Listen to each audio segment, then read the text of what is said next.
Hello everyone, इस video में हम पढ़ेंगे क्लास 8 इंग्लिश का चैप्टर 2 द सुनामी। देखिए, सुनामी ऐसी वेव्स होती हैं जो कि समुद्र में से उठती हैं और बहुत ही ज़्यादा वो तबाही मचा सकती हैं अगर उनकी हाइट बहुत ज़्यादा हो। तो ये समुद्र में भूकंप की वजह से, लैंडस्लाइड की वजह से जो है वो हो सकती हैं। तो ये समुद्री इलाकों में ये जो सुनामी है वो सिर्फ ओशन वाला जो एरिया होता है, समुद्री इलाके होते हैं, वहाँ पर ये आ सकती है और ये काफ़ी ज़्यादा तबाही मचाती है। इसमें क्या होता है, जो समुद्र की जो लहरें हैं ना, समुद्र का जो पानी होता है वो आगे बढ़ता है जनरली, मगर जब सुनामी आने वाली होती है तो एकदम से पीछे की तरफ जाता है और जो इसकी समुद्र की लहर बहुत ही ऊंची उठती है, बहुत ही ज़्यादा हाइट 90 मीटर्स तक की हाइट तक ऊपर उठ के फिर ये बहुत ही तेज़ी से ज़मीन पर गिरती है, तो इसलिए बहुत ज़्यादा डिस्ट्रक्शन ये फैलाती है। तो इसमें हमें काफ़ी सारी स्टोरीज़ के बारे में बताया गया है जो सुनामी के डिस्ट्रक्शन की हैं, कि सुनामी आई तो किस तरीके से लोगों के साथ क्या क्या घटनाएं हुई वो बताया गया है। तो सुनामी क्या होती है, एक बहुत ही लार्ज और बहुत ही पावरफुल वेव होती है जो अर्थक्वेक की वजह से, जब सी में, जो सी या ओशन में अर्थक्वेक या लैंडस्लाइड आता है उसकी वजह से होती है। 26 दिसंबर 2004 में सुनामी जो है थाईलैंड में आई थी और इंडिया के काफ़ी सारे पार्ट्स में, जैसे कि अंडमान निकोबार और तमिलनाडु के कोस्ट में आई थी। इसमें स्टोरी हम पढ़ेंगे करेज की। करेज का मतलब होता है साहस, साहस की और सर्वाइवल की। जो लोग बच पाए उनकी हमें कहानियाँ जानने को मिली हैं, वही हम इसमें पढ़ेंगे। तो पहला पार्ट है अंडमान और निकोबार आर्किपेलागो। देखिए, आर्किपेलागो होते हैं बहुत सारे आइलैंड्स का एक ग्रुप होता है जो कि सी में होता है। कई सारे आइलैंड्स मिल करके एक आर्किपेलागो बनाते हैं। आइलैंड्स क्या होते हैं, ऐसा ज़मीन का टुकड़ा जो चारों तरफ से पानी से घिरा हो, उसको आइलैंड बोलते हैं। तो समुद्रों में आइलैंड्स पाए जाते हैं, हिंदी में आइलैंड को बोलते हैं हम टापू। तो इग्नेशियस इंसान एक व्यक्ति का नाम है जो कि मैनेजर थे एक कोऑपरेटिव सोसाइटी में, कच्छल में, एक कच्छल जगह है वहाँ पर। तो सुबह के 6 बजे उनकी वाइफ ने उन्हें उठाया, क्योंकि उनको लगा था, उनकी वाइफ को, कि अर्थक्वेक आ गया है, भूकंप आ गया है। इग्नेशियस जो है उन्होंने बहुत ही ध्यान से टीवी जो है वो नीचे की तरफ ज़मीन पर रख दिया, ताकि जो है टीवी ज़मीन पर गिरने के बाद टूट ना जाए।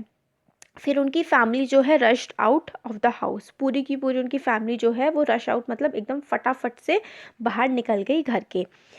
तो when the tremors stopped they saw the sea rising. तो जैसे कि ट्रेमर्स मतलब, जो ट्रेमर का मतलब होता है जो हिलना, ज़मीन का हिलना जब बंद हुआ तब उन्होंने देखा कि जो समुद्र है उस वो ऊपर की तरफ उठ रहा है।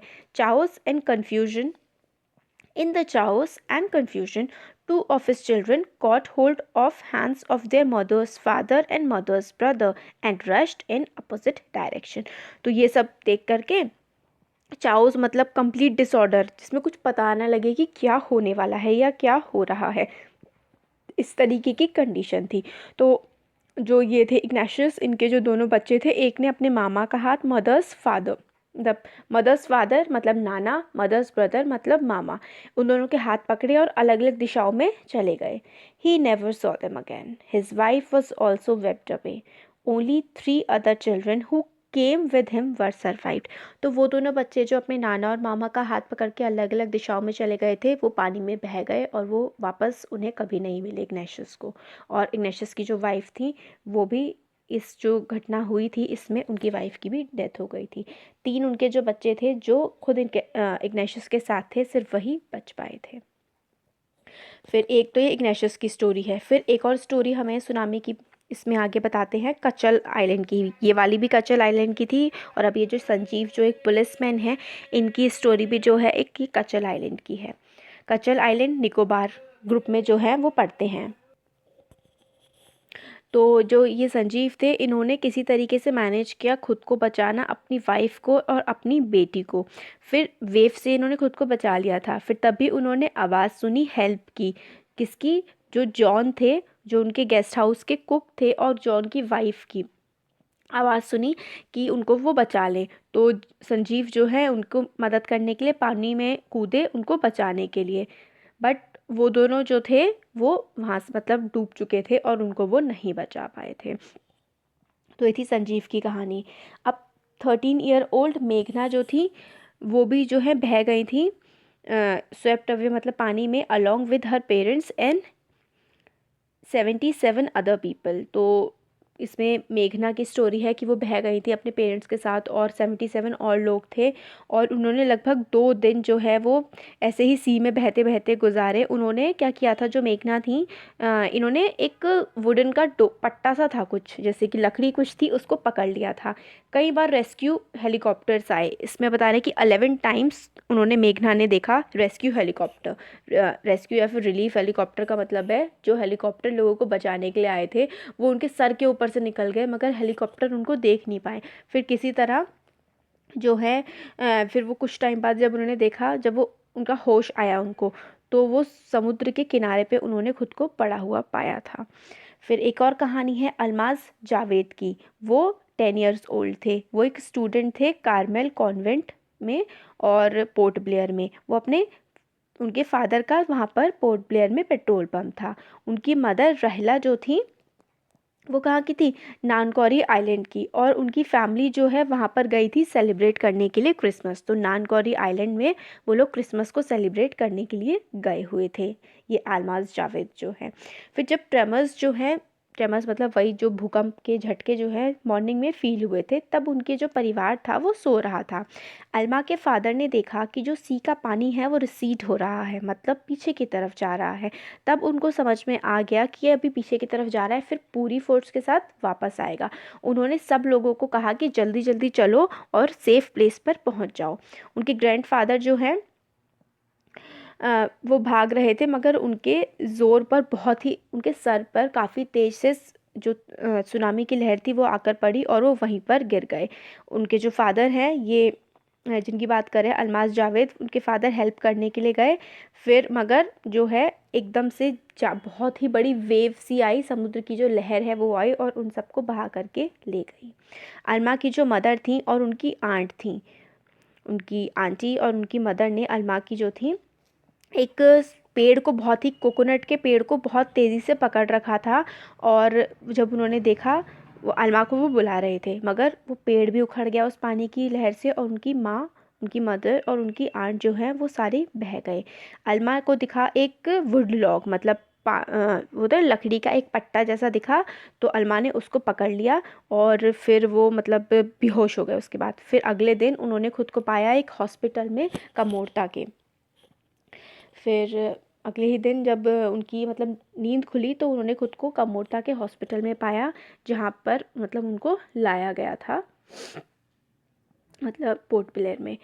फिर लिटिल जो ये हैं अलमाज जावेद, ये बिल्कुल भी जो पूरा इंसिडेंट है इसके बारे में इन्हें बात करना बिल्कुल भी पसंद नहीं है, क्योंकि अब भी ट्रॉमेटाइज्ड हैं। ट्रॉमेटाइज्ड का मतलब होता है बहुत ही ज़्यादा शॉक में होना, तो ये अभी भी ट्रॉमेटाइज्ड हैं, इसलिए इस इंसिडेंट के बारे में जो है बात करना इन्हें आज भी पसंद नहीं है। फिर अब इसका सेकंड पार्ट जो है वो देखते हैं। ये सेकंड पार्ट जो है एक टिली स्मिथ की कहानी है, स्टोरी जो है इसमें, ये एक ब्रिटिश गर्ल हैं जिन्होंने काफ़ी सारे लोगों को, अपनी भी जान बचाई और काफ़ी और भी सारे लोगों की जान बचाई सुनामी से, जो कि फुकेट बीच पर आई थी थाईलैंड में। और इनको काफ़ी सारे अवार्ड्स वगैरह मिल चुके हैं इस चीज़ के लिए। तो इसमें है कि जब ये थाईलैंड गए थे तब इनकी स्टोरी ये थी, इंग्लैंड की, मगर ये थाईलैंड घूमने के लिए गए हुए थे, उस टाइम पर वहाँ पर सुनामी वेव्स आई थी। तो स्मिथ फैमिली जो थी पूरी, टिली स्मिथ और इनके पेरेंट्स वगैरह सब साउथ ईस्ट इंग्लैंड के रहने वाले थे, और क्रिसमस मनाने के लिए ये लोग थाईलैंड गए हुए थे। टिली स्मिथ जो थी तब वो 10 साल की एक स्कूल गर्ल थी, और उनकी सिस्टर जो थी वो 7 ईयर्स की थी, और उनके पेरेंट्स पेनी और कॉलिन स्मिथ थे। 26 दिसंबर 2004 जो है डेडली सुनामी वेव्स ने अटैक किया, मतलब हिट किया थाईलैंड के सी बीचेस को। तो बहुत ही ज़्यादा मैसिव, बहुत ही तेज़ अर्थक्वेक आया था। उससे ही पहले सुमात्रा में सुबह के टाइम पे, सुमात्रा जो है वो इंडोनेशिया में पड़ता है, और सुमात्रा के काफ़ी पास थाईलैंड जो है वो पड़ता है। वहाँ पर सुमात्रा में काफ़ी तेज़ अर्थक्वेक आया था, उसकी वजह से सुनामी वेव्स जनरेट हुई थी। तो वाटर जो है वो स्वेल हो रहा था, मतलब ऊपर की तरफ उठ रहा था और दिख रहा था। तो पेनी को अपना जो याद आया एक लेसन, पेनी जब मतलब छोटी थी, वो वहाँ पर खेल रही थी, उसको एकदम से जो है, सॉरी, पेनी स्मिथ रिमेंबर्ड, पेनी स्मिथ जो थे वो इनके टिली स्मिथ के फादर फादर थे जो बच्ची के बारे में जिसमें बता रहे टिली स्मिथ ने सबकी जान बचाई, तो पेनी जो है वो टिली के फादर थे। तो पेनी बताते हैं कि उन्हें कुछ मतलब अच्छे से याद है कि जो बीच था वो ऐसा लग रहा था जैसे छोटा और छोटा हुए जा रहा है, और पेनी को ये समझ नहीं आ रहा था कि ये हो क्या रहा है। देखिए आप कंफ्यूज मत होइएगा, पेनी जो है ना वो टिली के फादर हैं। तो पेनी ने बताया कि उनको याद है कि बीच उनको ऐसा लगा था जैसे छोटा होता जा रहा हो और उन्हें कुछ भी समझ नहीं आ रहा था। मगर जो टिली स्मिथ थी उन्होंने ये समझ लिया था कि कुछ ना कुछ गड़बड़ है। उनको याद आया था अपना ज्योग्राफी का लेसन जो कि उन्होंने इंग्लैंड में 2 हफ्ते पहले ही पढ़ा था। मतलब थाईलैंड आई थी ना, उससे 2 हफ्ते पहले ही उन्होंने अपनी ज्योग्राफी की क्लास में पढ़ा था इस टाइप के इंसिडेंट के बारे में। टिली ने देखा कि जो सी है वो धीरे धीरे ऊपर की तरफ उठ रहा है और फोम बबल जैसा जो है वो फॉर्म हो रहा है। वर्लपूल मतलब वो गोल गोल गोल गोल घूमता हुए उन्हें दिखाई दे रहा है। उन्होंने देखा, उन्हें एकदम से याद आया कि उन्होंने अपनी क्लास में ज्योग्राफी की क्लास में उन्होंने इसी तरीके का जो है एक वीडियो उन्हें दिखाया गया था जिसमें वो हवाई में 1946 में जो सुनामी आई थी, बिल्कुल सेम पिक्चर थी जैसी अब उनके सामने उभर के आ रही थी। ऐसी ही वीडियो उन्होंने अपनी क्लास में भी देखी थी हवाईन आइलैंड्स की सुनामी की। उनके ज्योग्राफी के टीचर ने बुरा दिखाया था और बताया था कि सुनामी जो है वो अर्थक्वेक, वॉल्केनो या फिर लैंडस्लाइड्स की वजह से आ सकता है। टिली ने क्या किया, बिल्कुल चिल्लाना स्टार्ट कर दिया। स्क्रीम का मतलब होता है चिल्लाना। वो अपनी फैमिली से सबसे कहने लगी कि वापस आ जाओ, बीच से दूर चले जाओ। उन्होंने अर्थक्वेक के बारे में बताया कि सी में अर्थक्वेक आया है और उसकी मम्मी को मतलब विश्वास नहीं हो रहा था कि वो क्या कह रही है, क्योंकि उसकी मदर को पता नहीं था, पेनी को भी नहीं पता था, उसके फादर मदर को कि सुनामी होता क्या है। मगर उन्हें अपनी बेटी को कभी इतना फ्राइटेंड डरा हुआ नहीं देखा था, तो उन्हें लगा कि हाँ भाई सच में कोई ना कोई सीरियस बात तो ज़रूर है। तो टिली के पेरेंट्स ने टिली को और उसकी बहन को बीच से दूर ले गए और चले गए स्विमिंग पूल, जो होटल का स्विमिंग पूल था ना उसके पास वो चले गए। नंबर ऑफ़ दूसरे टूरिस्ट भी इस वजह से क्या हुआ कि जब उन्होंने देखा कि मतलब कुछ ना कुछ गड़बड़ है, ये लोग भाग रहे हैं कि कुछ गलत होने वाला है, तो वो लोग भी वहाँ से उस बीच से हट के चले गए।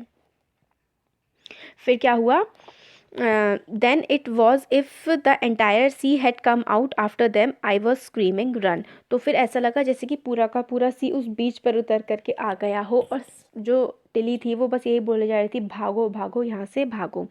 फिर जो family took refuge in the 3rd floor of the hotel, फिर जो फैमिली थी वो होटल के 3rd फ्लोर पर जो है वो चली गई थी। Building withstood the surge of 3 tsunami waves. If they had stayed on the beach, they would not have been alive। तो जो बिल्डिंग में चले गए थे तो सुनामी की वेव जो है वो मतलब होटल की बिल्डिंग तक भी 3 सुनामी की वेव्स के झटके पड़े थे आकर के, तब तो वो बच गए। अगर वो बीच पर होते तो वो नहीं बच पाते। Smiths later met other tourists who had lost entire families. Thanks to Tilly and her geography lesson, they have been forewarned. Tilly went back to her school in England and told her classmates her terrifying tale। फिर Tilly की जो मतलब geography की knowledge थी, उसने जो अपनी class में अच्छे से पढ़ाई की थी, उसकी वजह से उसकी और उसकी फैमिली की और बहुत सारे टूरिस्ट की जो है जान वो बच पाई थी। तो देखिए आपको भी अपनी पढ़ाई ना बिल्कुल सीरियसली लेनी चाहिए। अभी आप सुनामी के बारे में पढ़ रहे हैं ना कि सुनामी में क्या होता है। सुनामी में ऐसा होता है जो सी वेव्स होती हैं, जो समुद्र होता है वो एकदम से पहले पीछे की तरफ वापस जाने लगता है, फिर जो वेव्स हैं ऊपर की तरफ उठने लगती हैं, गोल गोल घूमती हैं, इतनी ऊंची उठने के बाद झटके से ऐसा होना तो कभी तुरंत बीच से दूर हटके वापस कहीं और मतलब समुद्र से दूर चले जाना चाहिए, क्योंकि वो सुनामी वेव्स होती हैं। अब इसका 3rd पोर्शन है इस चैप्टर का।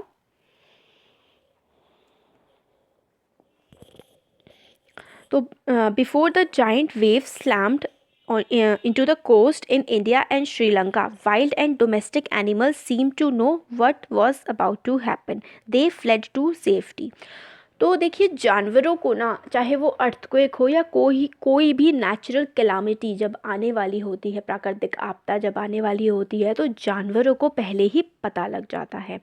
तो जानवर जो है वो खुद को बचाने के लिए किसी सेफ जगह पर पहुंचने लगते हैं। तो इसमें यही है कि जब ये जाइंट का मतलब बहुत बड़ी जो वेव्स थी, जो लहरें थी, जब इन्होंने टकराई थी आकर के श्रीलंका और इंडिया के कोस्ट से, उससे पहले ही डोमेस्टिक एनिमल जो पालतू जानवर थे वो ऐसा अजीब सा एक्ट करने लगे थे और सेफ जगह पर जाने लगे थे। जो विटनेस थे सारे के सारे, उनके अकॉर्डिंग एलिफेंट्स ने चिल्लाना शुरू कर दिया था, वो ऊंची ऊंची जगहों पर वहाँ से जाने लगे थे।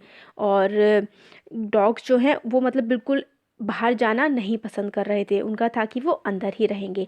फ्लेमिंगोज ने low lying breeding areas, flamingos bird होती हैं, लो लाइंग ब्रीडिंग एरिया का मतलब होता है जो नीचाई पर जो उनके अंडे देने की जो जगह होती है उसको उन्होंने बिल्कुल छोड़ सा दिया था। जू एनिमल्स जो हैं वो अपने पिंजरों में और शेल्टर्स की तरफ अंदर अंदर की तरफ भाग रहे थे। तो ये सारी की सारी चीज़ें जो हैं नोटिस की गई थी कि जानवर जो हैं उनको कैलामिटीज़ का पता लग जाता है और वो अपने बचाव में मतलब सेफ जगह पर जाने की कोशिश करते हैं। काफ़ी सारे लोग जो हैं ये बिलीव करते हैं कि जो एनिमल्स हैं उनके पास सिक्स्थ सेंस होता है और अर्थ में जो भी गड़बड़ी चल रही होती है, शेक होती है, उसका पता इन लोगों को, जानवरों को पहले ही पता लग जाता है। कुछ एक्सपर्ट ये मानते हैं कि animals more acute hearing helps them to hear और फील द अर्थ्स वाइब्रेशन। तो जो एनिमल्स होते हैं वो हमसे ज़्यादा अच्छी तरीके से चीज़ों को सुन सकते हैं, तो अर्थ में जो वाइब्रेशन होती है, जो अर्थ हिल रही होती है, ये उसको समझ जाते हैं। और जो डेंजर आने वाला होता है ये उसको अप्रोचिंग डेंजर या फिर अप्रोचिंग डिज़ास्टर को ये लोग समझ जाते हैं और ह्यूमंस को भी ये रियलाइज़ करवा देते हैं कि क्या होने वाला है। तो मतलब आगे कहते हैं कि हमें इस बात की श्योरिटी नहीं है कि एनिमल्स के पास सिक्स सेंस होता है या नहीं, मगर ये फैक्ट तो पता है कि जाइंट वेव्स जो है जो आई थी इंडियन ओशन में, उसने 50,000 पीपल को जो है लगभग उनमें डेथ हो गई थी लोगों की, और वो भी बहुत सारी कंट्रीज़ में। मगर but not many animals have been reported death. मगर इंसानों की तो लगभग 50,000 से भी ज़्यादा लोगों की डेथ हो गई थी, मगर बहुत ही कम जानवरों की इसमें डेथ हुई थी क्योंकि वो पहले ही सेफ जगहों पर अपना खुद चले गए थे। Along India's Cuddalore coast, where thousands of people perished, buffaloes, goats and dogs were found unharmed. तो वही कुडालोर कोस्ट पे जहाँ पे बहुत सारे हज़ारों लोगों की मौत हो गई थी, वहीं पर जो गाय भैंस कुत्ते वगैरह होते हैं उनको कोई भी नुकसान नहीं पहुँचा था, वो सेफ जगहों पर पहुँच गए थे। Yala national park in Sri Lanka is home to variety of animals including elephants, leopards and 130 species of bird. 60 visitors were washed away from the Patanangala beach inside the park. मतलब बहुत सारे विजिटर्स, लगभग 60 विजिटर्स जो हैं उनकी डेथ हो गई थी इस पार्क में, मगर कोई भी एनिमल का जो कैराकास वो नहीं मिला एक्सेप्ट 2 वाटर बफेलोस। कैराकास मतलब होता है आप जो हड्डियों का ढांचा होता है ना उसको कैराकस बोलते हैं। तो एनिमल्स के कैराकास नहीं मिले थे, सिर्फ बहुत ही कम मिले थे। सिर्फ 2 वाटर बफेलोस जो पानी में रहने वाली भैंसें होती हैं उनके कैराकास तो मतलब मिले थे, वरना किसी भी एनिमल की और डेथ नहीं हुई थी इसके अलावा। About an hour before the tsunami hit, people at Yala National Park had observed 3 elephants running away from the Patan गाला बीच। तो लगभग आधा घंटा पहले जो याला नेशनल पार्क में जब सुनामी आई थी, लोगों ने देखा था कि 3 जो हाथी हैं वो दूर भाग रहे हैं पटान गाला बीच से, मतलब वो समुद्र से दूर भाग रहे थे जो हाथी थे। Sri Lankan gentleman who lives on the coast near Galle set his 2 dogs would not go for their daily run on the beach. और एक और थे जो श्रीलंका के एक इंसान थे, मतलब व्यक्ति थे वहाँ के, गैले, उनके जो 2 डॉग्स थे वो डेली जाया करते थे बीच पर वॉक करने के लिए, मगर उस दिन वो नहीं गए थे। They are usually excited to go on this outing he said, but on that day they refuse to go and most probably saved his life. तो ये कहते हैं कि उस दिन उनके जो 2 डॉग्स हैं वो बीच पर जाना जो कि बहुत पसंद करते थे, मगर उस पर्टिकुलर दिन वो वहाँ नहीं जाना चाहते थे और इस वजह से उनके डॉग्स की और उनकी खुद की लाइफ भी बच पाई थी। तो ये हो गया हमारा चैप्टर कंप्लीट। आपको कैसा लगा कमेंट सेक्शन में कमेंट करके बता सकते हैं। अच्छा लगा तो वीडियो को लाइक करिए, चैनल को सब्सक्राइब करिए और अपने फ्रेंड्स के साथ भी शेयर करिएगा। Thank you.